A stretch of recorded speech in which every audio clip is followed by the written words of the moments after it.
karena yang dikorban anak di bawah umur 15 tahun mungkin dengan sesama suka karena perzinahan 284 itu suka sama suka itu dijerat. Nah begitu juga dengan apalagi ini karena banyak yang dikorbankan keluarga, lingkungan, pasti orang yang menderita LGBT ini sangat disingkirkan dari keluarga karena ini suatu aib, suatu penyakit yang memang harus dididik, yang memang harus diarahkan untuk jangan sampai, karena Indonesia ini sudah hampir 7 juta.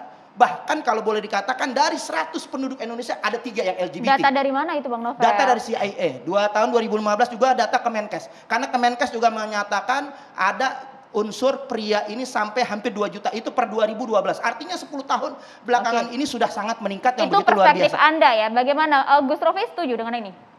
Sepakatkah Anda? Jadi di ruangan kita pada malam hari ini semua sepakat ya bahwa kita menolak LGBT. Karena agama memang melarang itu. Cuman ketika RUU KUHP ketika diterapkan kepada LGBT ini kan harus detail ya, harus detail yang mana yang memang itu disanksi. Karena Kitab Undang-Undang Hukum Pidana ya, satu contoh kemarin aja ada seorang laki-laki waktu itu bersama artis ya, walaupun tidak ada RUU KUHP, tetapi ketika korban itu melaporkan tetap dipidana gitu loh. Jadi tidak melihat gender gitu loh. Yang namanya perzinahan itu tidak melihat gender gitu loh. Jadi makanya tadi saya jawab tidak diperlukan RUU KUHP. Karena siapapun yang melakukan pelanggaran seksual, siapapun yang melakukan kekerasan seksual, baik itu laki, baik itu perempuan, perempuan dengan perempuan, laki dengan laki-laki, maka ya sama hukumnya, di mata hukum itu sama gitu loh. Ini konteksnya kekerasan. Tidak Iya, perlu ada kemudian tindakan hukum. konteksnya kekerasan. Nah kalau menyangkut misalnya yang namanya G ya, tadi saya diskusi sebentar dengan seorang ibu, memang masalahnya ini macam-macam Mbak. Ada karena itu memang bawaan ya. Sehingga makanya yang dipidana ini apanya gitu loh. Ketika dia melakukan di suatu tempat yang privat, yang tidak mengganggu kepentingan publik, terus kemudian dilakukan suka sama suka, kita tidak tahu. Karena di dalam Al-Quran, di dalam agama Islam pun perzinahan kan saksinya itu kan harus lebih dari sekian misalnya seperti itu. Jadi biar mereka menjadi tanggung jawab mereka sendiri. Nah tugas supaya yang katanya yang ditakutkan oleh Habib Novel Bamukmin bahwa ini akan banyak peningkatan.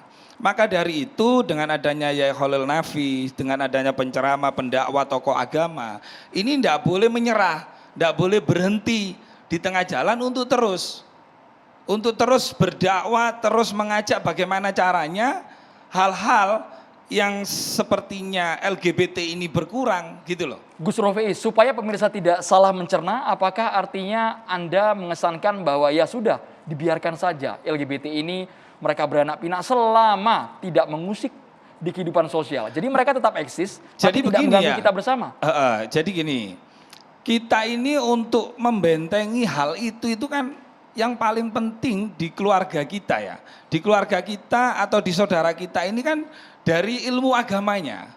Kalau ilmu agamanya itu misalnya mumpuni keimanannya, terus pergaulannya juga berkumpul, kata orang Jawa wong kang soleh kumpulono, maka itu tidak akan terjadi.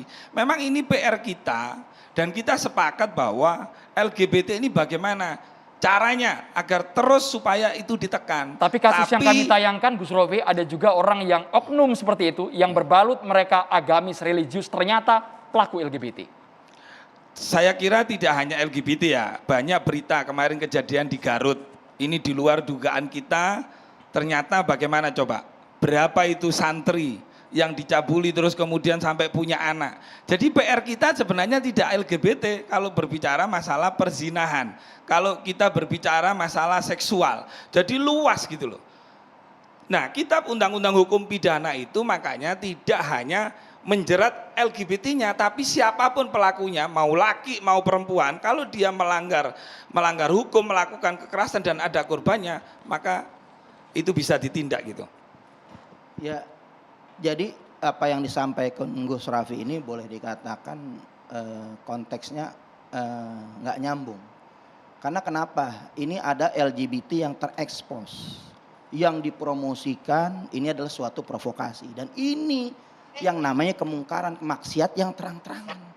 Karena Indonesia ini sudah mengekspos dengan kontes-kontes waria, begitu juga dengan penayangan-penayangan atau iklan-iklan yang ada untuk menjusku LGBT. Ini yang harus diperangin. Manusia pasti berbuat maksiat, bohong kalau ada manusia nggak berbuat maksiat.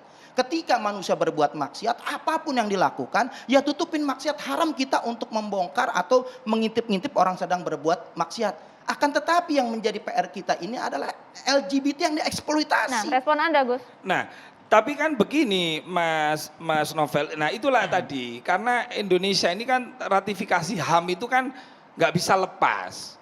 Kalau kita masuk itu, maka kita harus merubah HAM tadi itu gitu loh.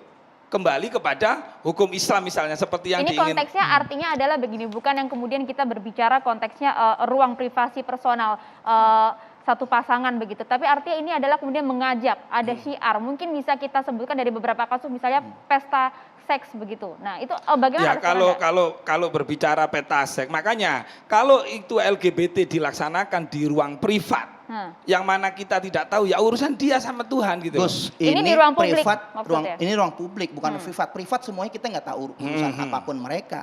Ini yang kita jadi permasalahan sudah terekspos dan sudah dipromosikan gencar. Bahkan ada dananya dari UNDP. Gitu sebegitu besar. Artinya memang ini adalah target. Target mungkin ada kejahatan internasional ingin menghancurkan, apalagi di Indonesia ini ingin menumpulkan arti ketuhanan Yang Maha Esa. Ini sangat berbahaya. Karena kenapa? Karena sudah berupaya Indonesia ini untuk ditumpulkan ketuhanan Yang Maha Esa melalui daripada yaitu RUU HIP kemarin juga sudah itu ingin mengganti Pancasila, membuang unsur ketuhanan Yang Maha Esa. Ini sungguh sangat darurat. Karena kenapa? Pancasila yang sudah diserang, ketuhanan Yang Maha Esa sudah diserang. Silakan. Ini sangat berbahaya. Kegiatan publiknya apa ya? Kenapa? Yang dilakukan oleh kita mereka, melihat kegiatan ada publiknya apa ya? itu kita sudah gerebek anak-anak kita itu gerebek kegiatan-kegiatan homoseksual yang ada di Kalibata City Mall, apartemen.